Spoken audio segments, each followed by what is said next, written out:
Por séculos, a Bíblia hebraica, erroneamente conhecida como o Velho Testamento, tem sido um mistério para nós.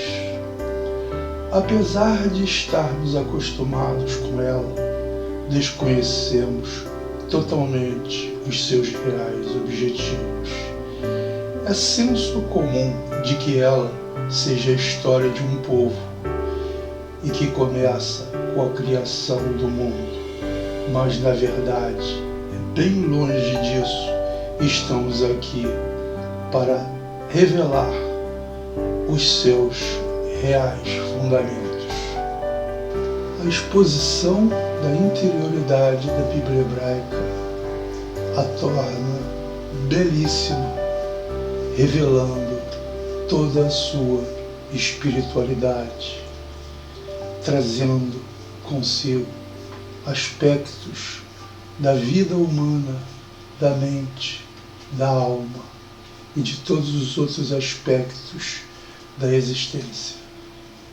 Neste primeiro vídeo, discutiremos a historiografia e a historiologia da Bíblia hebraica, começando pela história de seu texto em hebraico e suas dificuldades, bem como com a tradução da Bíblia hebraica para o grego que se constituiu na Septuaginta. Falaremos do advento da Massorá e a edição dos dois primeiros códices da Bíblia hebraica, que é o Códice de Alepo e de Leningrado.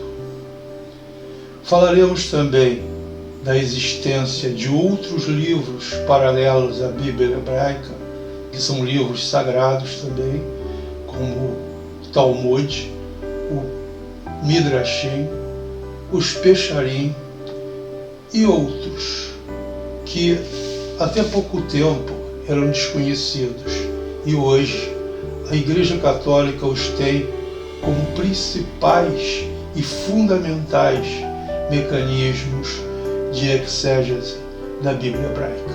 O meu nome é Humberto, sou engenheiro eletrônico e empresário, tenho profundos conhecimentos de física e matemática, bem como de astronomia e astrofísica. Estudei a Bíblia hebraica por mais de meio século e tenho conhecimento do idioma hebraico e aramaico bíblicos, bem como do hebraico moderno, o que me deu acesso a várias obras que não eram possíveis de serem acessadas sem o conhecimento dessas línguas. Dou boas-vindas a vocês que iniciam hoje nesse fantástico mundo da Bíblia hebraica, que até hoje não foi exposta a qualquer não-judeu desse mundo. Sem mais delongas, vamos começar. Shalom, Mazel Tov, boa sorte.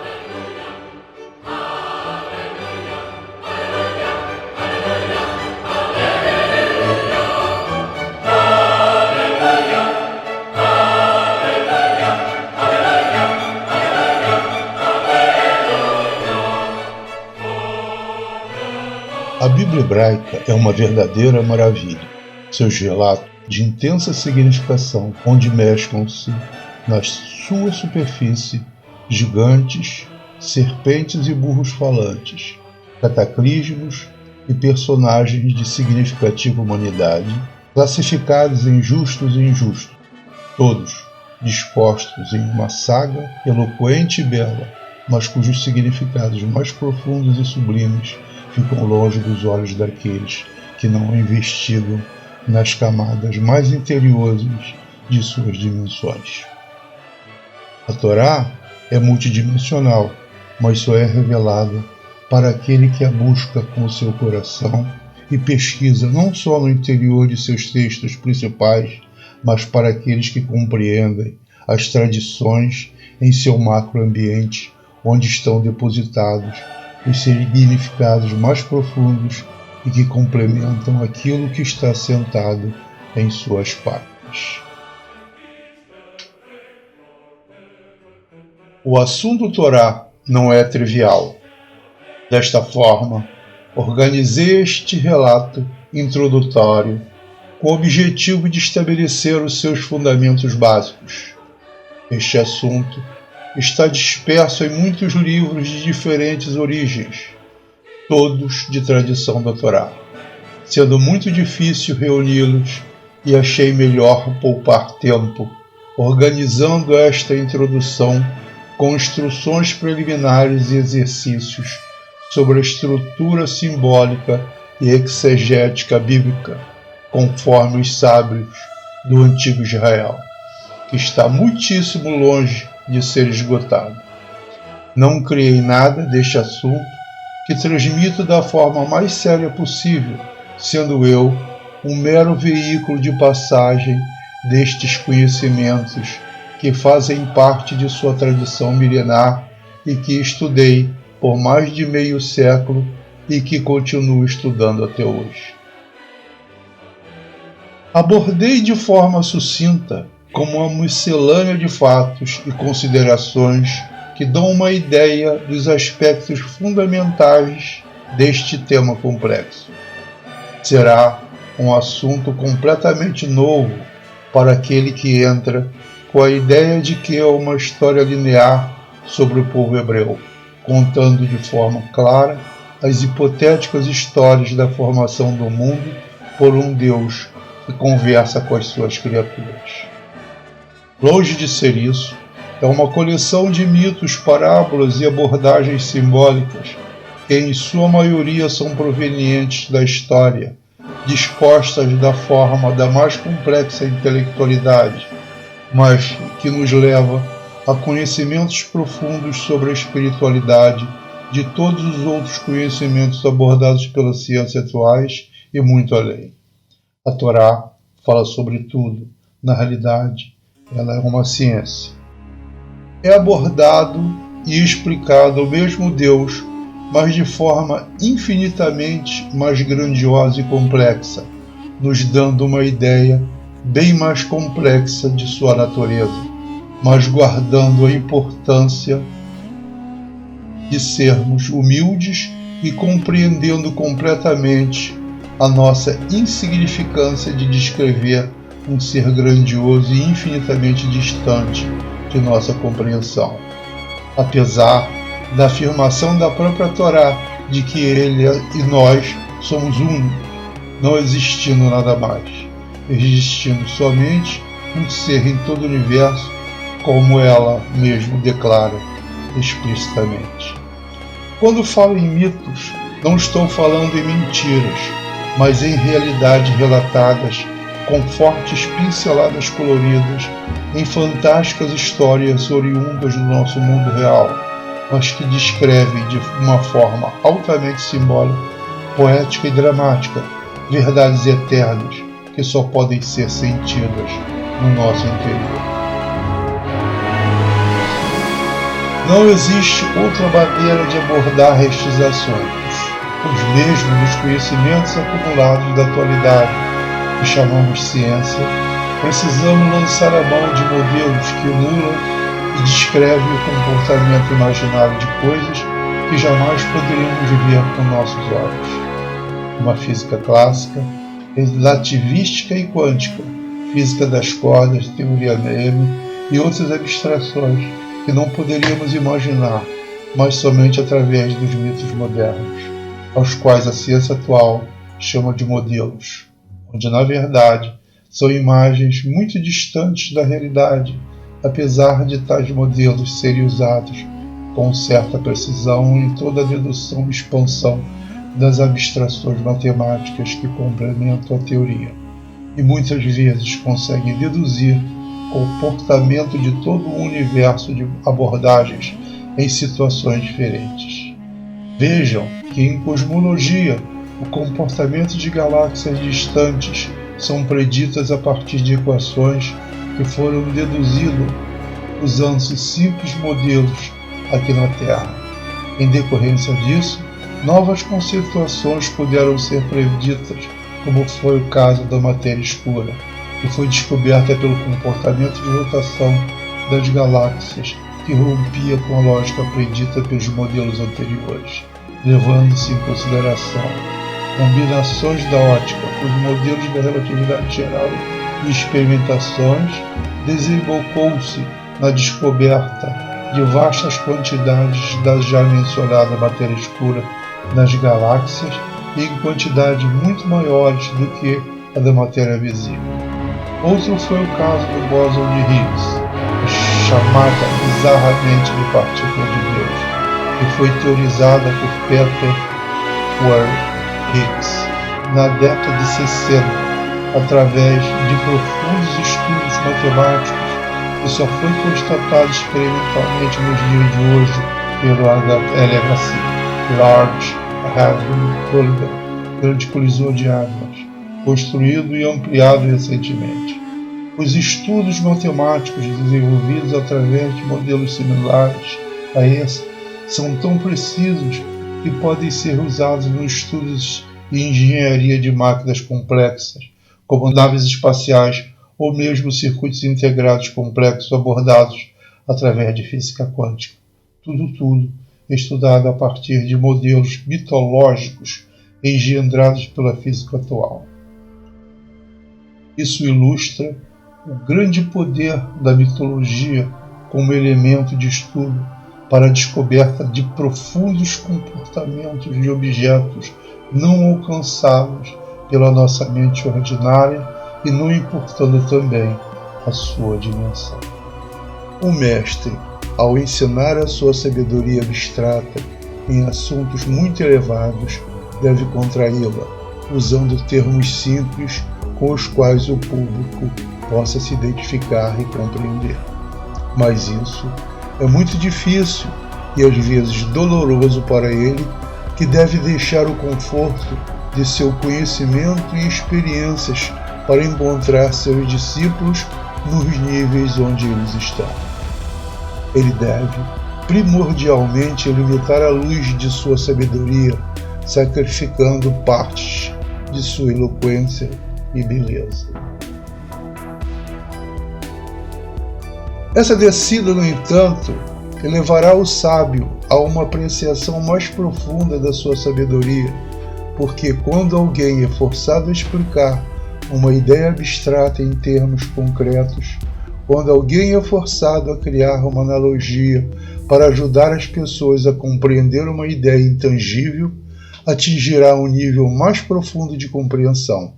O mestre deve atingir a essência e a alma da ideia, e só então conseguirá condensar o conceito e expressá-lo como uma metáfora apropriada. A Bíblia foi criada desta maneira, com diversas dimensões, para que atinjamos a sua sabedoria de maneira gradual, sendo cada dimensão contraída para um nível compreensível pelo estudante.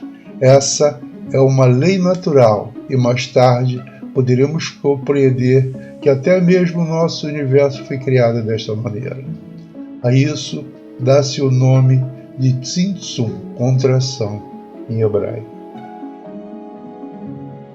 Vários são os símbolos utilizados para representar atributos e outros elementos de sua narrativa, sempre guardando em sua representação elementos linguísticos do hebraico que, devido à sua estrutura consonantal, pode conter em uma só palavra, muitas vezes raízes de 3 letras, uma infinidade de significados construídos através de inclusões de vogais imaginárias que dão não só lugar a diversas palavras, mas também interpretações e também a visão de cada ângulo de um símbolo em particular, dando maior amplitude ao seu significado, como é o caso da palmeira de tâmaras, Tomer em hebraico, que representa a Torá, sendo a Bíblia hebraica permeada delas.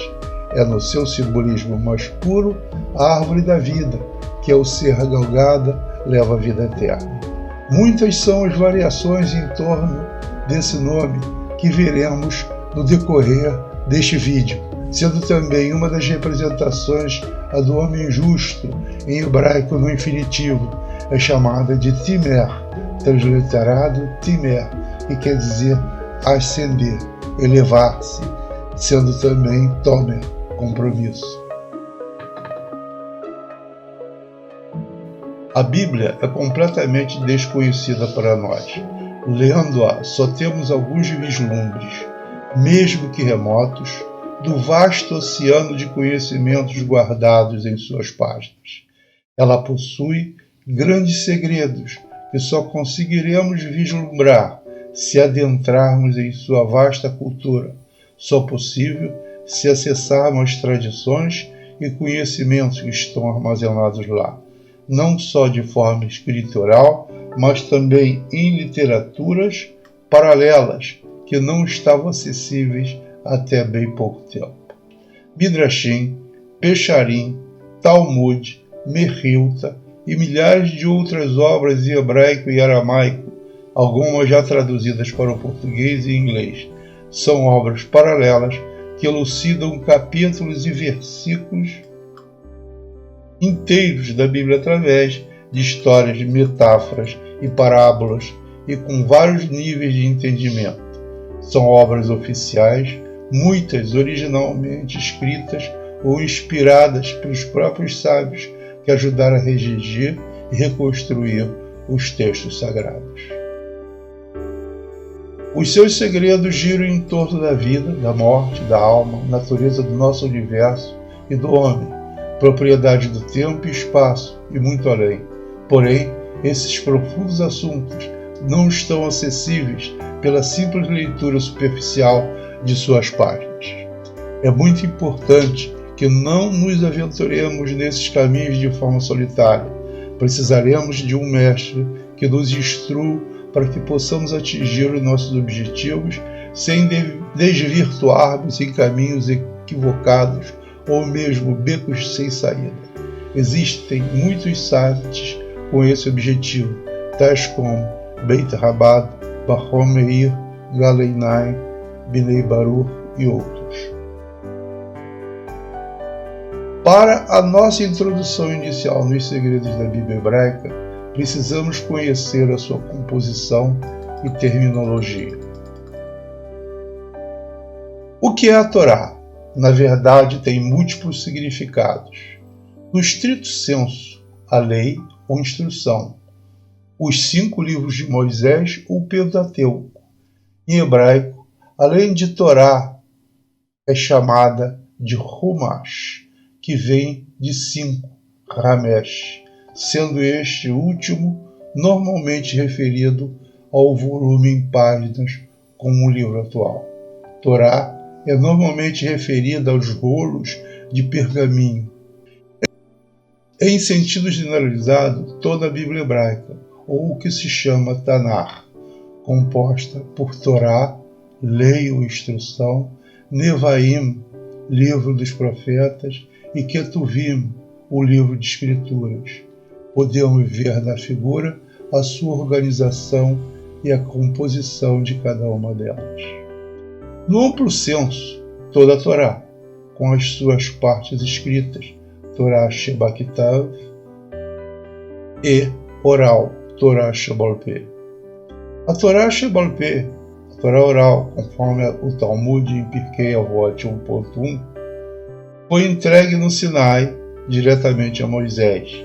Ele a entregou a Josué, esse a entregou aos anciãos, e esse aos profetas, e esses aos homens da grande assembleia.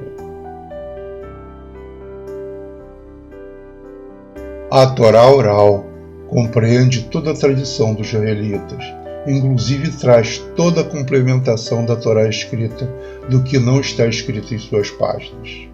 A grande assembleia aconteceu em aproximadamente 353 antes da Era Comum, que se estendeu por muito tempo, com aproximadamente 120 participantes, entre sábios, profetas e escribas, que compreendeu profetas como Ageu, Zacarias, Malaquias, que é Esdras, Daniel, Hananias, Misael, Azarias, Neemia B, Rahalia, Mordecai, Zorobabel, Shealtiel, dentre outros. Eles organizaram os livros, editaram o conteúdo de outros e formaram o cânon da Bíblia hebraica, como a conhecemos hoje. Dentro em breve, estaremos fazendo uma página bastante extensa sobre essa história. Os personagens centrais, dentre outros, são Shimon HaTzadik, Simão o Justo, cujo túmulo está mostrado no slide, Esdras, Ezra, Neemias, que falaremos em tempo oportuno.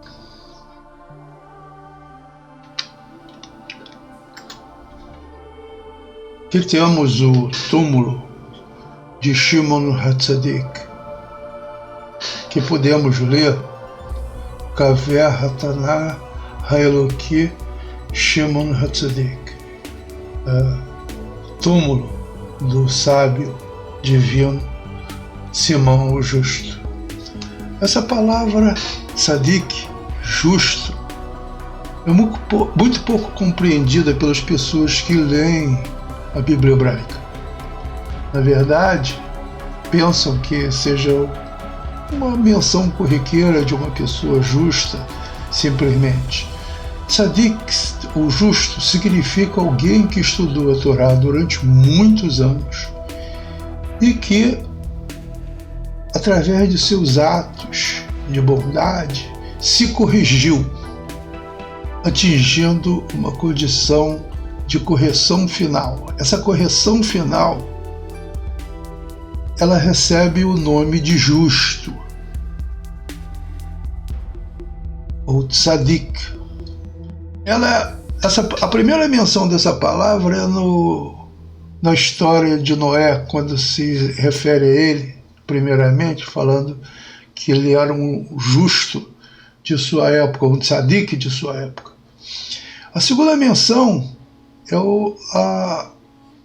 a menção no livro, já falando sobre o Abraão, na primeira história de Abraão, onde ele aparece lutando com os reis de Canaã, vencendo-os, e aí aparece um sacerdote do Altíssimo, cujo nome era Melquisedeque. Melquisedeque quer dizer rei da retidão, rei da justiça.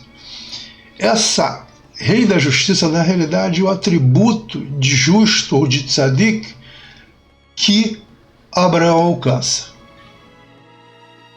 Essa é o sentido real nesse momento. Podemos ver aqui embaixo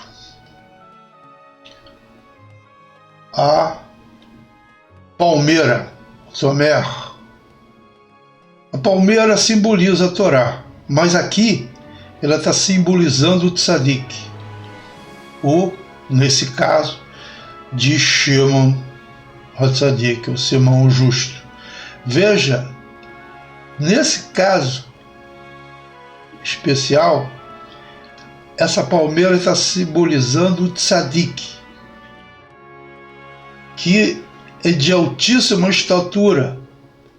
Veja que ele é um tzadik gadol, um grande tzadik, diante dos outros tzadikim, que são palmeirinhas menores, né? Mostrando a grande estatura moral e ética dele, associada à grandiosidade de sua Torá, do seu conhecimento da Torá. Isso é uma representação dele como um grande tzadik, né? E aqui nós podemos ver em cima, né? Hi Meshiri Knesset Hagadolah. Quer dizer, aqui Knesset Hagadolah quer dizer grande assembleia, tá? Porque ele foi um príncipe da grande assembleia, foi a pessoa mais importante na grande assembleia, foi a pessoa que apareceu por último na grande assembleia, mas teve uma grande importância nela.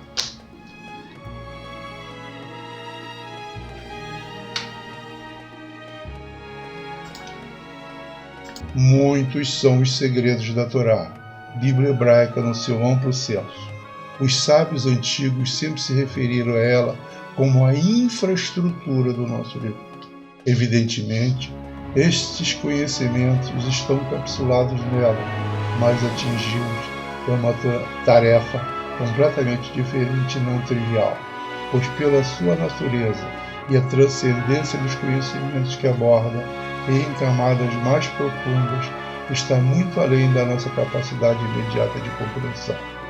Por isso, todo esse conhecimento está organizado e deve ser adquirido por nós de forma gradual, em forma de camadas, como se fosse de uma cebola, que estudamos paulatinamente, e ao compreendermos uma, passamos para a próxima, até que em algum tempo no futuro, sabe-se Deus lá quando, atinjamos o seu cerne.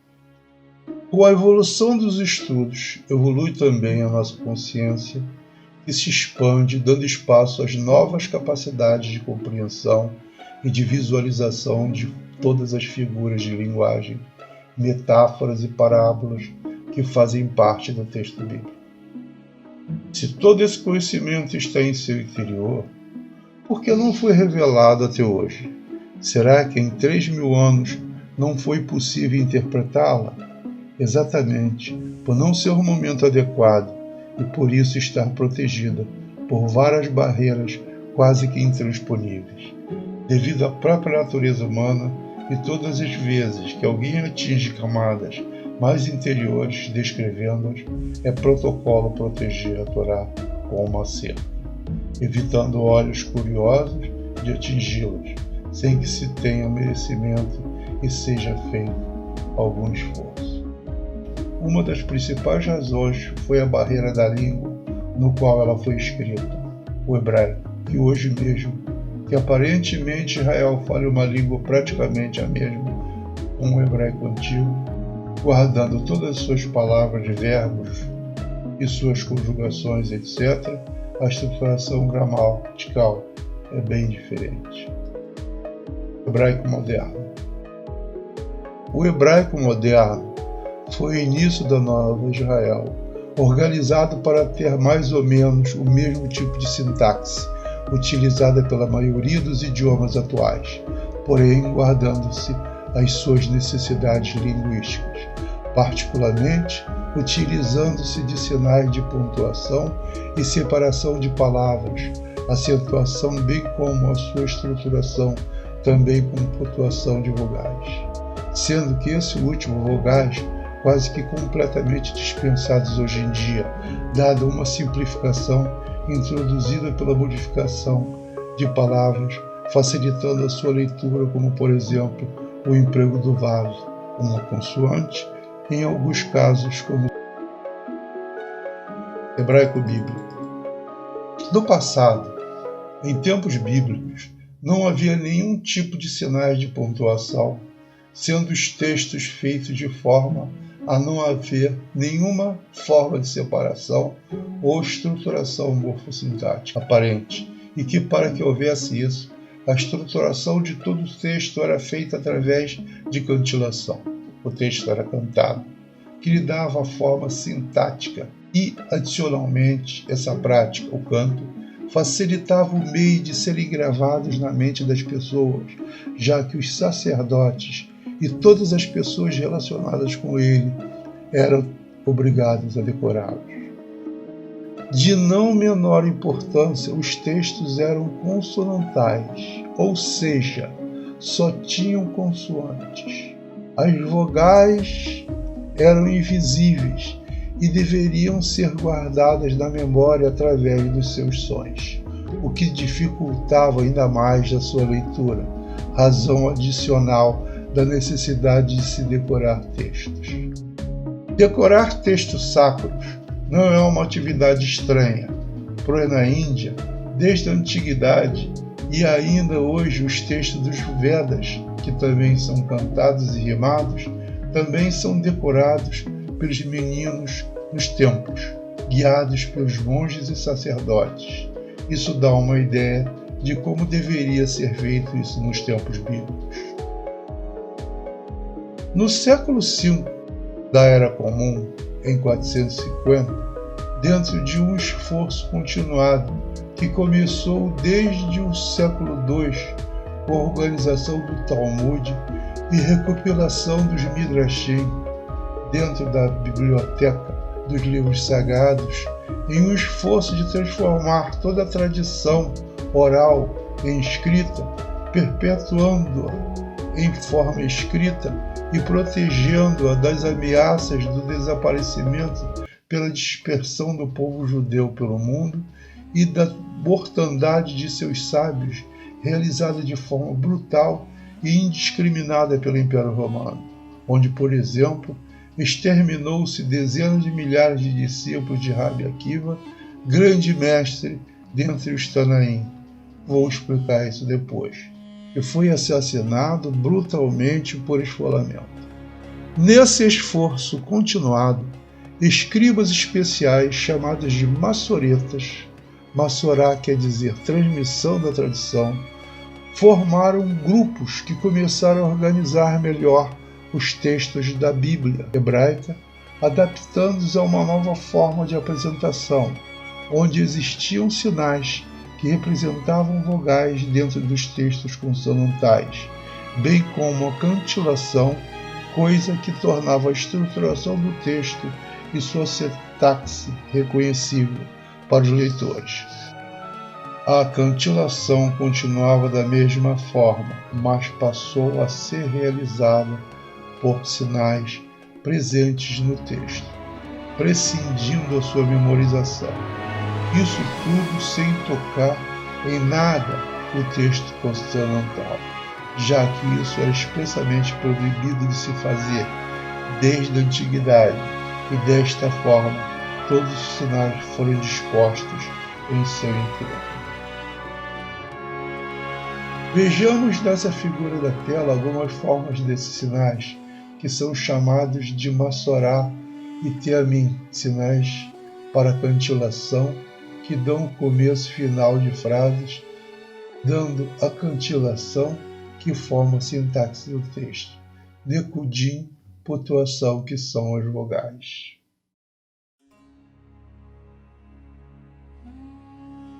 Primeiramente, um fragmento do texto consonantal da Mekilta de Rabi Shimon Bar Yochai.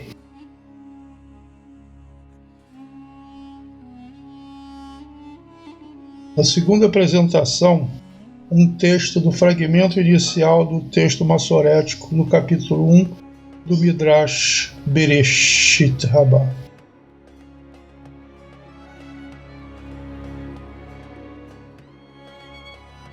Em versículos são feitas por letras, que no hebraico também representam números.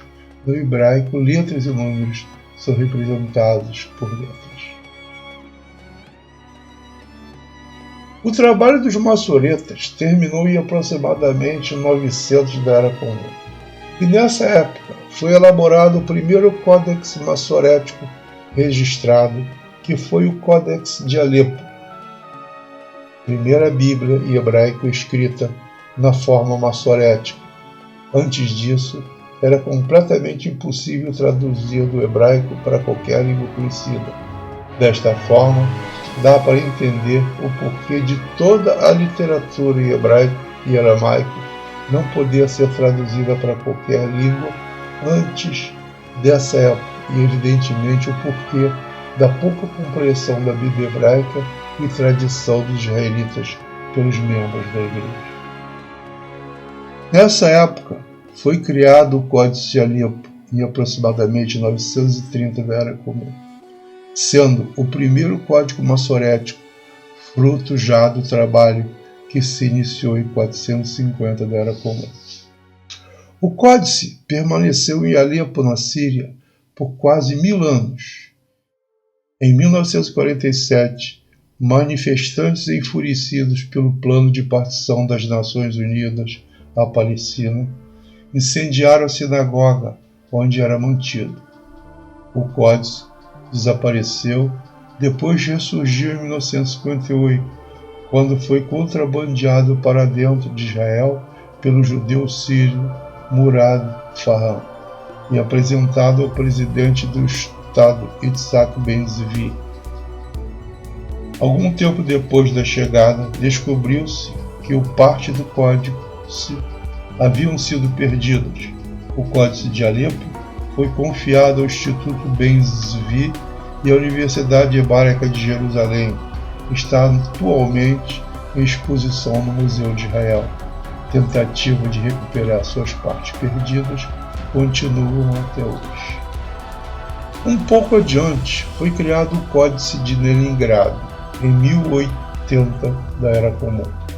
Porém, é o único que está completo até hoje, estando em ótimo estado de conservação. Por essa razão, é considerado o texto massorético mais antigo, completo e repousa na famosa Biblioteca Pública de São Petersburgo, na Rússia. Tradução. A primeira tradução da Bíblia hebraica foi a Septuaginta, sendo a versão feita diretamente do texto consonantal, traduzida em etapas no século III antes da Era Comum para o grego koiné, língua franca do Mediterrâneo Oriental, pelo tempo de Alexandre o Grande. As dificuldades quase que intransponíveis de traduzi-la para outras línguas explicam o porquê da inexistência de outras versões, pois as pessoas aptas a traduzi-la teriam que ser judeus e de alta erudição. As poucas outras traduções existentes do segundo e quarto século são refutadas pelos profundamente estudiosos do idioma bíblico hebreu devido à impossibilidade da cultura linguística hebraica de qualquer outra pessoa. Isso é evidente nessas traduções, que acompanham inclusive erros de tradução de palavras que ocorreram na Septuaginta. A tradução ficou conhecida como a versão dos 70, ou Septuaginta, palavra latina que significa 70. Os 72 rabinos, 6 de cada uma das 12 tribos, trabalharam nela, e segundo a tradição, teriam completado a tradução em 72 dias. A Septuaginta, desde o século I, é a versão clássica da Bíblia hebraica para os cristãos de língua grega e foi usada como base para diversas traduções da Bíblia. A tradução feita por 72 sábios de Israel era uma necessidade, pois nenhum outro poderia tê-la traduzido, a despeito da opinião de alguns historiadores que detratam a possibilidade de ela ter resistido, esquecendo a necessidade de conhecimento não só da tradição, mas das técnicas de cantilação, coisa que nenhuma pessoa não judia teria acesso.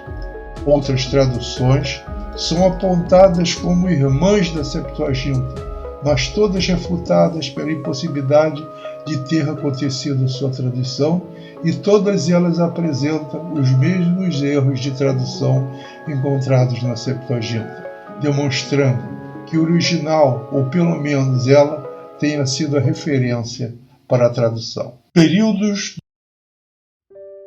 dos sábios judeus acontece desde o término da Grande Assembleia, começando com os zugotes, pares, pois seus líderes estavam organizados em presidente, nazi, que também quer dizer príncipe, e vice-presidente, Av Beit Din, com atividades distintas, e formaram a ponte desde a Grande Assembleia até o período dos Tanaim, do hebraico Tana, sábio, e do aramaico Tana, estudar.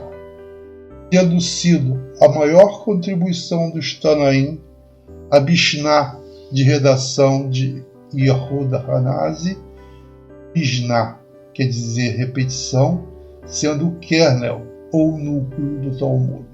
Os Amoraim, Amora, significa dizer.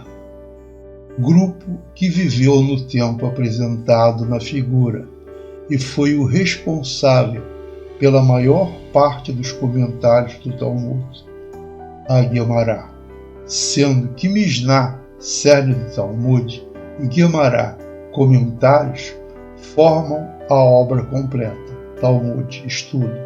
O Talmud fala sobre tudo, sendo na realidade a tradição oral posta na sua forma escrita.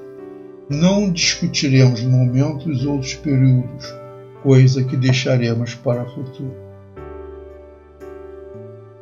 Dentro dos muitos textos sagrados paralelos estavam as formas de exegese com regras de hermenêutica e elucidação dos textos da Torá, regras essas que foram utilizadas durante a Grande Assembleia na formação e encapsulamento das narrativas, sendo empregadas para compactar e que seria usado para descompactar futuramente os segredos do seu interior.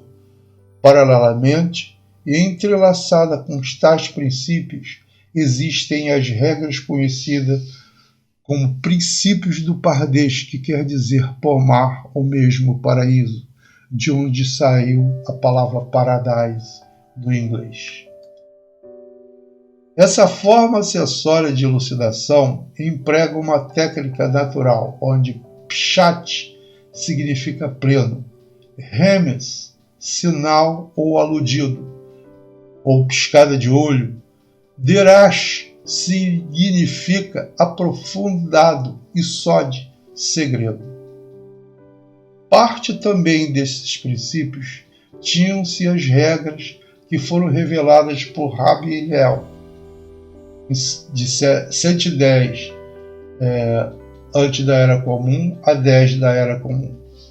7 regras de hermenêutica que mais tarde foram ampliadas para 13 no trabalho Baraita de Rabi Ishmael, século I e II da Era Comum. Essas regras existiam muito antes deles, é citado que desde os tempos do Sinai, mas acho que isso é um exagero e podemos localizar isso numa grande assembleia, através de indícios dentro da própria Torá que poderemos discutir mais tarde. Rabi Ismael ben Elisha, Rabi do primeiro e segundo séculos da Era Comum, que nos ensina como trabalhar com textos para elucidar certos princípios e mesmo descobrir certas atribuições como se fosse x igual a y, ou mesmo descobrindo certos significados mais amplos em textos sagrados parafraseados.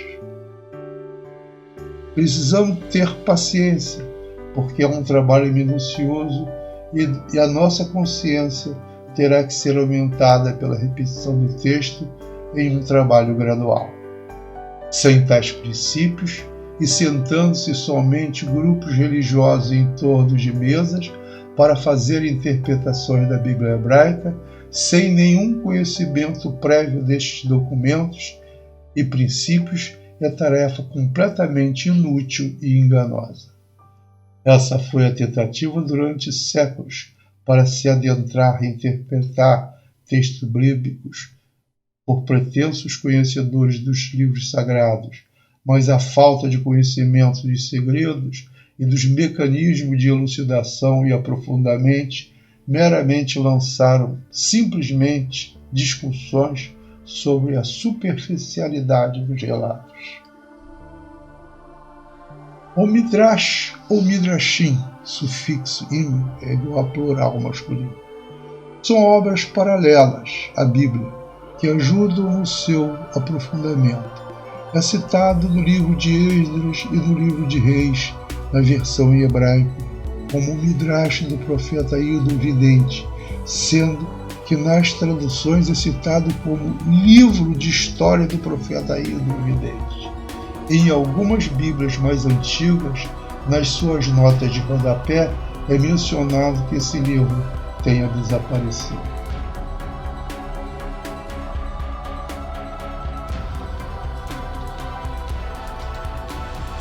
A própria Igreja Católica tem reconhecido na atualidade o seu grande valor na exegese da Bíblia. Veja-se o trabalho do Dr. Padre, professor da PUC de São Paulo, falando sobre o Midrash e a hermenêutica dos judeus da Bíblia hebraica no trabalho. Método didático no judaísmo, do professor do Departamento de Teologia Fundamental da Faculdade de Teologia Nossa Senhora da Assunção, PUC São Paulo.